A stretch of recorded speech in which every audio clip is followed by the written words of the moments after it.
ಇನ್ನೇನು ಕೆಲವೇ ಹೊತ್ತಿನಲ್ಲಿ ಬೆಂಗಳೂರಿಗೆ ಪ್ರಜ್ವಲ್ ರೇವಣ್ಣ. ಇನ್ನೆರಡು ಗಂಟೆಯಲ್ಲಿ ಪ್ರಜ್ವಲ್ ರೇವಣ್ಣ ಆಗಮನ ಆಗಲಿದೆ. ಪ್ರಜ್ವಲ್ ರೇವಣ್ಣ ಎಂಟ್ರಿಗೆ ಕೌಂಟ್ ಡೌನ್ ಶುರುವಾಗಿದೆ. ಇನ್ನೆರಡು ಗಂಟೆಯಲ್ಲಿ ಪ್ರಜ್ವಲ್ ರೇವಣ್ಣ ಬೆಂಗಳೂರಿಗೆ ಬಂದಿಳಿತಾರೆ. ಮ್ಯೂನಿಕ್ನಿಂದ ಬೆಂಗಳೂರಿಗೆ ಬರ್ತಾ ಇದ್ದಾರೆ ಪ್ರಜ್ವಲ್ ರೇವಣ್ಣ. ಲುಫ್ತಾನ್ಸ್ ಏರ್ಲೈನ್ಸ್ ಫ್ಲೈಟ್ನಲ್ಲಿ ಪ್ರಜ್ವಲ್ ರೇವಣ್ಣ ಬರ್ತಿದ್ದಾರೆ. ಏರ್ಪೋರ್ಟ್ಗೆ ಪ್ರಜ್ವಲ್ ಬರ್ತಾ ಇದ್ದಂತೆ ಬಂಧನ ಪ್ರಕ್ರಿಯೆ ಶುರುವಾಗುತ್ತೆ. ಎಸ್ಐಟಿ ಅಧಿಕಾರಿಗಳು ಈಗಾಗಲೇ ಪ್ರಜ್ವಲ್ ರೇವಣ್ಣ ಬಂಧನಕ್ಕೆ ಬೇಕಾದ ಎಲ್ಲಾ ಸಿದ್ಧತೆಗಳನ್ನು ಮಾಡಿಕೊಂಡು ಏರ್ಪೋರ್ಟ್ನಲ್ಲಿ ಕಾದು ಕೂತಿದ್ದಾರೆ. ಏರ್ಪೋರ್ಟ್ ಟರ್ಮಿನಲ್ನಲ್ಲೇ ಅಧಿಕಾರಿಗಳು ಠಿಕಾಣಿ ಹೂಡಿದ್ದಾರೆ. ಏರ್ಪೋರ್ಟ್ ಅಂಗಳದಿಂದ ಟಿವಿ9 ಎಕ್ಸ್ಕ್ಲೂಸಿವ್ ಕವರೇಜ್. ಪ್ರಜ್ವಲ್ ರೇವಣ್ಣ ಇನ್ನೆರಡು ಗಂಟೆಯಲ್ಲಿ ಬೆಂಗಳೂರಿಗೆ ಬಂದು ರೀಚ್ ಆಗಲಿದ್ದಾರೆ. ಅವರು ಬಂದ ತಕ್ಷಣ ಎಸ್ಐಟಿ ಅಧಿಕಾರಿಗಳು ಅವರನ್ನ ಬಂಧಿಸೋಕೆ ಬೇಕಾದ ಎಲ್ಲಾ ಸಿದ್ಧತೆಗಳನ್ನು ಮಾಡಿಕೊಂಡಿದ್ದಾರೆ.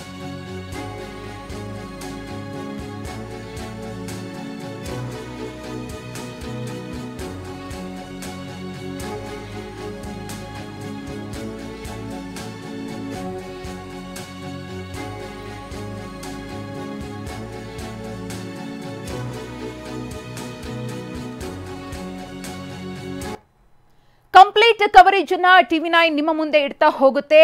ಏರ್ಪೋರ್ಟ್ನಿಂದ ದೇವನಹಳ್ಳಿ ಏರ್ಪೋರ್ಟ್ನಿಂದ ನಮ್ಮ ಪ್ರತಿನಿಧಿ ನವೀನ್ ನೇರ ಸಂಪರ್ಕದಲ್ಲಿದ್ದಾರೆ. ಹಾಗೆಯೇ ದೇವನಹಳ್ಳಿ ಏರ್ಪೋರ್ಟ್ನ ಟೋಲ್ನಿಂದ ನಮ್ಮ ಪ್ರತಿನಿಧಿ ಶಿವಪ್ರಸಾದ್ ಕೂಡ ನಮ್ಮನ್ನ ಜಾಯ್ನ್ ಆಗಿದ್ದಾರೆ. ಇದ್ರ ಬಗ್ಗೆ ಸಂಪೂರ್ಣ ಮಾಹಿತಿಯನ್ನ ಕ್ಷಣದ ಮಾಹಿತಿಯನ್ನ ನಿಮ್ಮ ಮುಂದೆ ಇಡ್ತಾ ಹೋಗ್ತೀವಿ. ಈ ಕುರಿತು ಮತ್ತಷ್ಟು ಮಾಹಿತಿಯನ್ನ ಕೊಡೋದಕ್ಕೆ ಏರ್ಪೋರ್ಟ್ನಿಂದ ನಮ್ಮ ಪ್ರತಿನಿಧಿ ನವೀನ್ ಇದೀಗ ನೇರ ಸಂಪರ್ಕದಲ್ಲಿದ್ದಾರೆ. ನವೀನ್, ಬರೋಬ್ಬರಿ 34 ದಿನದಿಂದಲೂ ಕೂಡ ಎಸ್ಐಟಿ ಅಧಿಕಾರಿಗಳ ಕಣ್ಣಿಗೆ ಮಣ್ಣೆರಚಿ ಪ್ರಜ್ವಲ್ ರೇವಣ್ಣ ತಲೆಮರೆಸಿಕೊಂಡಿದ್ರು. ಅಂತೂ ಇಂತೂ ಇವತ್ತು ಅವರು ಬೆಂಗಳೂರಿಗೆ ಎಂಟ್ರಿ ಕೊಡ್ತಿದ್ದಾರೆ. ಅಸಲಿ ಕಹಾನಿ ಇವತ್ತಿನಿಂದ ಶುರುವಾಗುತ್ತೆ. ಸೊ ಎಸ್ಐಟಿ ಅಧಿಕಾರಿಗಳು ಹೇಗೆ ಸರ್ವಸನ್ನದ್ಧರಾಗಿದ್ದಾರೆ ಅಂತ ಅರೆಸ್ಟ್ ಮಾಡೋದಕ್ಕೆ ಏರ್ಪೋರ್ಟ್ನಲ್ಲಿ? ಖಂಡಿತ ಸುಕನ್ಯಾ, ಕಳೆದ ಒಂದು ತಿಂಗಳಿನಲ್ಲೂ ಸಹ ವಿದೇಶಕ್ಕೆ ಹೋಗಿ ತಲೆಬರೆಸ್ಕೊಂಡಿದ್ದ ಪ್ರಜ್ವಲ್ ರೇವಣ್ಣ ಇವತ್ತು ಏನು ಲುಫ್ತಾನ್ಸಾ ಏರ್ಲೈನ್ಸ್ ಮುಖಾಂತರ ಕೆಂಪೇಗೌಡ ಅಂತಾರಾಷ್ಟ್ರೀಯ ವಿಮಾನ ನಿಲ್ದಾಣಕ್ಕೆ ಇನ್ನೇನು ಕೆಲವೇ ಗಂಟೆಗಳಲ್ಲಿ ಬಂದು ಹಿಡಿಯಲಿದ್ದಾರೆ. 12 ಗಂಟೆ ಸುಮಾರಿಗೆ ಏನು ಕೆಂಪೇಗೌಡ ಅಂತಾರಾಷ್ಟ್ರೀಯ ವಿಮಾನಕ್ಕೆ ಬರ್ತಾ ಇರ್ತಕ್ಕಂಥ ವಿಮಾನದಲ್ಲಿ ಪ್ರಜ್ವಲ್ ರೇವಣ್ಣ ಬರ್ತಾ ಇದ್ದು ಅವರನ್ನು ಎಸ್ಐಟಿ ಅಧಿಕಾರಿಗಳು ಕೆಂಪೇಗೌಡ ಏರ್ಪೋರ್ಟ್ನ ಟರ್ಮಿನಲ್ 2 ಅಲ್ಲಿ ಇರ್ತಕ್ಕಂಥ ಇಮಿಗ್ರೇಷನ್ನಲ್ಲೇ ವಶಕ್ಕೆ ಪಡೆದುಕೊಳ್ಳೋದಕ್ಕೆ ಎಲ್ಲ ಸಿದ್ಧತೆಯನ್ನು ಸಹ ಮಾಡ್ಕೊಂಡಿದ್ದಾರೆ. ಹೀಗಾಗಿ ಬೆಂಗಳೂರಿನಿಂದ 8 ಜನರ ತಂಡ ಸಹ ಈಗಾಗಲೇ ಕೆಂಪೇಗೌಡ ಅಂತಾರಾಷ್ಟ್ರೀಯ ವಿಮಾನ ನಿಲ್ದಾಣಕ್ಕೆ ಬಂದಿದೆ. ಜೊತೆಗೆ ಅವರು ಸಹ ಒಂದು ಪಾಸನ್ನು ಮಾಡಿಕೊಂಡು ಇಮಿಗ್ರೇಷನ್ನ ಒಳಭಾಗಕ್ಕೆ ತೆರಳಿರ್ತಕ್ಕಂಥದ್ದು. ಅಲ್ಲಿ ಈಗಾಗಲೇ ಏನು ಕೆಂಪೇಗೌಡ ಏರ್ಪೋರ್ಟ್ಗೆ ಆ ವಿಮಾನ ಬಂದು ಇಳಿಯೋದಕ್ಕೆ ಕಾದು ಕುಳಿತಿದ್ದಾರೆ. ಜೊತೆಗೆ ಈಗಾಗಲೇ ಏನೊಂದು ಪ್ರಜ್ವಲ್ ರೇವಣ್ಣ ಆ ಒಂದು ಬಿಸ್ನೆಸ್ ಕ್ಲಾಸ್ ಸೀಟ್ನಲ್ಲಿ ಇದ್ದಾರೆ ಅಂತಕ್ಕಂಥದ್ದು ಈಗಾಗಲೇ ಕನ್ಫರ್ಮ್ ಆಗಿದೆ. ಹೀಗಾಗಿ ಬಂದ ಕೂಡಲೇ ಅವರನ್ನು ಪ್ರತ್ಯೇಕವಾಗಿ ಸೈಡ್ಗೆ ಕರೆದುಕೊಂಡು ಅವರನ್ನು ವಶಕ್ಕೆ ಪಡೆದುಕೊಂಡು ಇಮಿಗ್ರೇಷನನ್ನು ಕೇವಲ 20 ರಿಂದ 30 ನಿಮಿಷದಲ್ಲಿ ಮುಗಿಸಿ ಅವರನ್ನು ಕರೆದುಕೊಂಡು ಹೋಗಬೇಕು ಅಂತಕ್ಕಂಥ ನಿಟ್ಟಿನಲ್ಲಿ ಈಗಾಗಲೇ ಸಕಲ ವ್ಯವಸ್ಥೆಯನ್ನು ಮಾಡ್ಕೊಂಡಿದ್ದಾರೆ. ಇನ್ನು ಇದೀಗ ನಮ್ಮ ಹಿಂಭಾಗದಲ್ಲಿ ನೋಡೋದಾದ್ರೆ ಕೆಂಪೇಗೌಡ ಏರ್ಪೋರ್ಟ್ನ ಆಗಮನ ದ್ವಾರದ ಬಳಿ ನಾವೀಗಿದ್ದೀವಿ. ಇಲ್ಲಿ ಸಾಕಷ್ಟು ಜನ ಈಗಾಗಲೇ ಕುತೂಹಲದಿಂದ ಒಂದಷ್ಟು ಜನ ಸಹ ಬಂದು ಕಾದು ಕುಳಿತುಕೊಂಡಿದ್ದಾರೆ. ಯಾಕಂದರೆ ಪ್ರಜ್ವಲ್ ರೇವಣ್ಣ ಬರ್ತಾರೆ ಅಂತಕ್ಕಂಥ ವಿಚಾರ ಬೆಳಗಿದ್ದು ಸಹ ಹಬ್ಬಿರ್ತಕ್ಕಂಥ ಇಲ್ಲಿ ಸಾಕಷ್ಟು ಜನ ಬಂದು ಇಲ್ಲಿ ಅವರು ಸಹ ವೇಟಿಂಗ್ ಮಾಡ್ತಾ ಇರ್ತಕ್ಕಂಥದ್ದು. ಇನ್ನು ಏನೀಗಾಗಲೇ ಪ್ರಜ್ವಲ್ ರೇವಣ್ಣ ಬಂದಂಥ ಸಂದರ್ಭದಲ್ಲಿ ಇಮಿಗ್ರೇಷನ್ನಿಂದ ವಶಕ್ಕೆ ಪಡ್ಕೊಂಡಂಥ ಅಧಿಕಾರಿಗಳು ಅವರನ್ನು ಕರೆದುಕೊಂಡು ನೇರವಾಗಿ ಇದೇ ಆಗಮನ ದ್ವಾರದ ಮುಖಾಂತರ ಹೊರಗಡೆ ಬರ್ತಾರೆ. ಇಲ್ಲಿ ಬಂದಂಥ ವೇಳೆಯಲ್ಲಿ ಯಾರೂ ಸಹ ಜನರು ಅವರ ಬಳಿಗೆ ಹೋಗೋದಕ್ಕೆ ಬಿಡಬಾರ್ದು ಅಂತಕ್ಕಂಥ ಈಗಾಗಲೇ ಬ್ಯಾರಿಕೇಡ್ಗಳನ್ನು ಹಾಕೋದಕ್ಕೂ ಸಹ ಸಿದ್ಧತೆಯನ್ನು ಮಾಡಿಕೊಂಡಿರ್ತಕ್ಕಂಥದ್ದು. 12 ಗಂಟೆ ಸುಮಾರಿಗೆ ಏನಿಲ್ಲಿ ಬ್ಯಾರಿಕೇಡ್ಗಳನ್ನು ಹಾಕಲಾಗುತ್ತೆ. ಈಗಾಗಲೇ ನಾವು ದೃಶ್ಯಗಳನ್ನು ಸಹ ನೋಡ್ತಾ ಇರ್ಬೋದು. ಏನೊಂದು ಆಗಮನ ದ್ವಾರದ ಮುಂಭಾಗ ಬ್ಯಾರಿಕೇಡ್ಗಳನ್ನು ಇಟ್ಕೊಂಡು ಆ ಬ್ಯಾರಿಕೇಡ್ಗಳ ಮುಂಭಾಗ ಸಹ ಏನೊಂದು ಎಲ್ಲರೂ ಸಹ ಈಗ ಎಲ್ಲರೂ ಸಹ ಇರ್ತಕ್ಕಂಥದ್ದು ಈಗಾಗಲೇ ನೋಡ್ತಾ ಇರ್ಬೋದು.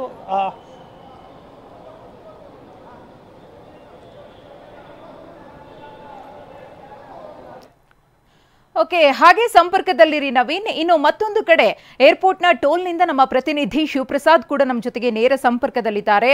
ಶಿವಪ್ರಸಾದ್, ಪ್ರಜ್ವಲ್ ರೇವಣ್ಣ ಆಗಮನಕ್ಕೆ ಕೌಂಟ್ ಡೌನ್ ಶುರುವಾಗಿದೆ. ಜೊತೆಗೆ ಇವತ್ತು ಹೈ ಲೆವೆಲ್ ಮೀಟಿಂಗ್ ಕೂಡ ನಡೆಯಿತು ಎಸ್ಐಟಿ ಅಧಿಕಾರಿಗಳು ಹಾಗೆ ಪೊಲೀಸರ ಸಮ್ಮುಖದಲ್ಲಿ. ಯಾವ ರೀತಿಯಾಗಿ ಏರ್ಪೋರ್ಟ್ ಸುತ್ತಮುತ್ತ ಬಂದೋಬಸ್ತನ್ನ ಕಲ್ಪಿಸಲಾಗಿದೆ ಅಂತ, ಹೇಗಿದೆ ಸೆಕ್ಯೂರಿಟಿ?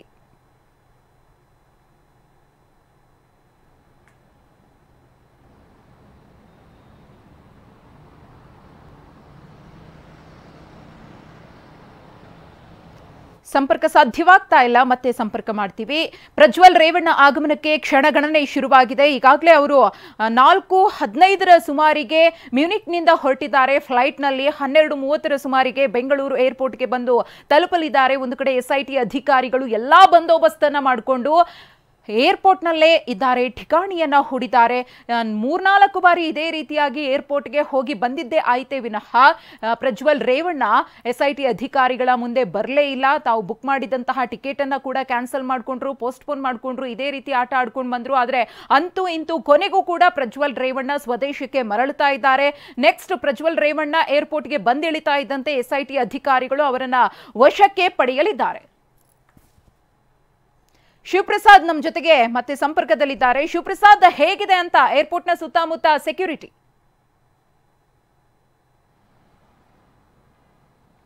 ಅದಷ್ಟು ಈಗಾಗಲೇ ಏರ್ಪೋರ್ಟ್ನಲ್ಲಿ ಸ್ಥಳೀಯ KIL ಪೊಲೀಸರು ಕೂಡ ಭದ್ರತೆಯನ್ನು ಮಾಡ್ಕೊಂಡಿರ್ತಕ್ಕಂಥದ್ದು, ಭದ್ರತೆಗಾಗಿ ಪೊಲೀಸರನ್ನು ಕೂಡ ನಿಯೋಜನೆ ಮಾಡಲಾಗಿರ್ತಕ್ಕಂಥದ್ದು. 12:30ರಿಂದ 1 ಗಂಟೆ ಸುಮಾರಿಗೆ KIL ಏರ್ಪೋರ್ಟ್ಗೆ ಬಂದಿಳಿರ್ತಕ್ಕಂಥ ಪ್ರಜ್ವಲ್ ರೇವಣ್ಣ, ಹಾಸನ ಸಂಸದ ಪ್ರಜ್ವಲ್ ರೇವಣ್ಣ ಗಂಭೀರ ಆರೋಪಗಳಲ್ಲಿ ಕೇಳಿಬಂದಿರತಕ್ಕಂಥ ಹಿನ್ನೆಲೆಯಲ್ಲಿ ಈಗಾಗಲೇ SIT ಅಧಿಕಾರಿಗಳು ತನಿಖೆಯನ್ನು ಚುರುಕುಗೊಳಿಸಿರ್ತಕ್ಕಂಥದ್ದು. ಇದರ ಮುಂದುವರೆದ ಭಾಗವಾಗಿ ಈಗಾಗಲೇ ಜನಪ್ರತಿನಿಧಿಗಳ ವಿಶೇಷ ನ್ಯಾಯಾಲಯ ಪ್ರಜ್ವಲ್ ರೇವಣ್ಣರವರ ಬಂಧನಕ್ಕೆ ವಾರೆಂಟ್ ಅನ್ನು ಕೂಡ ಜಾರಿಗೊಳಿಸಿರ್ತಕ್ಕಂಥದ್ದು. ಈ ಒಂದು ಬಂಧನ ಪ್ರಕ್ರಿಯೆಗೆ ಸಂಬಂಧಪಟ್ಟಂತೆ ಏರ್ಪೋರ್ಟ್ನಲ್ಲೇ ಕಾರ್ಯೋನ್ಮುಖರಾಗಲಿದ್ದಾರೆ ಪೊಲೀಸರು, SIT ಪೊಲೀಸರು. ಇದಕ್ಕೆ ಸಂಬಂಧಪಟ್ಟಂತೆ ಏರ್ಪೋರ್ಟ್ಗೆ ಬಂದಿಳಿದಂಥ ಪ್ರಜ್ವಲ್ ರೇವಣ್ಣರನ್ನ ಕೂಡಲೇ ಇಮಿಗ್ರೇಷನ್ ಅಧಿಕಾರಿಗಳು ಕೂಡ ವಶಕ್ಕೆ ಪಡೆದುಕೊಳ್ಳಲಿದ್ದಾರೆ. ಅವರ ಬಳಿ ಇರತಕ್ಕಂಥ ದಾಖಲೆಗಳನ್ನು ಕೂಡ ಪರಿಶೀಲನೆ ಮಾಡಿ ತದನಂತರದಲ್ಲಿ SIT ಅಧಿಕಾರಿಗಳಿಗೆ ಪ್ರಜ್ವಲ್ ರೇವಣ್ಣರವರನ್ನು ಹಸ್ತಾಂತರಿಸುವಂಥ ಪ್ರಕ್ರಿಯೆಗಳು ಮುಂದಾಗ್ತಕ್ಕಂಥದ್ದು. ತದನಂತರದಲ್ಲಿ SIT ಅಧಿಕಾರಿಗಳು ಏರ್ಪೋರ್ಟ್ನಲ್ಲೇ ಬಂಧನ ಪ್ರಕ್ರಿಯೆಯನ್ನು ಜಾರಿಗೊಳಿಸಲಿದ್ದಾರೆ. ಬಂಧನದ ಬಳಿಕ ಅವರ ಕುಟುಂಬದ ಸದಸ್ಯರವರಿಗೆ ಮಾಹಿತಿಯನ್ನು ನೀಡಬೇಕು. ಈ ಕೆಲಸವನ್ನು ಕೂಡ ಏರ್ಪೋರ್ಟ್ನಲ್ಲಿ SIT ಅಧಿಕಾರಿಗಳು ಮಾಡಲಿದ್ದಾರೆ. ತದನಂತರದಲ್ಲಿ ಕೂಡಲೇ SIT ಅಧಿಕಾರಿಗಳು ಬಂಧನ ಪ್ರಕ್ರಿಯೆಯನ್ನು ಪ್ರಜ್ವಲ್ ರೇವಣ್ಣರವರನ್ನ ಬಂಧನಗೊಳಿಸಿದಂಥ ಬಳಿಕ ಅವರನ್ನು CID ಕಚೇರಿಯಲ್ಲಿ SIT ಕಚೇರಿಗೆ ಕರೆತರಲಿದ್ದಾರೆ. CIDಯ ಆವರಣದೊಳಗೆ ಇರತಕ್ಕಂಥ SIT ಕಚೇರಿಯಲ್ಲಿ ವಿಚಾರಣೆಗೆ ಒಳಪಡಿಸುವಂಥ ಸಾಧ್ಯತೆಗಳು ಕೂಡ ಇರತಕ್ಕಂಥದ್ದು. ಮಧುಶ್ರೀ, ಈಗಾಗಲೇ ಇಡೀ ಪ್ರಕರಣಕ್ಕೆ ಸಂಬಂಧಪಟ್ಟಂತೆ ಪ್ರಮುಖವಾಗಿರ್ತಕ್ಕಂಥದ್ದು ಡಿವೈಸ್ ಅಂದ್ರೆ ಈಗಾಗಲೇ ಅಶ್ಲೀಲ ವಿಡಿಯೋಗಳನ್ನು ಸೆರೆ ಮಾಡಿದ್ದಾರೆ ಎನ್ನಲಾಗ್ತಿರ್ತಕ್ಕಂಥ ವಿಚಾರಕ್ಕೆ ಸಂಬಂಧಪಟ್ಟಂತೆ ಆ ಒಂದು ವಿಚಾರಕ್ಕೆ ಸಂಬಂಧಪಟ್ಟಂತೆ ಪ್ರಜ್ವಲ್ ರೇವಣ್ಣರವರನ್ನ ವಿಚಾರಣೆಗೆ ಒಳಪಡಿಸುವಂಥ ಸಾಧ್ಯತೆಗಳು ಕೂಡ ಇರತಕ್ಕಂಥದ್ದು. ಅಷ್ಟೇ ಅಲ್ಲದೆ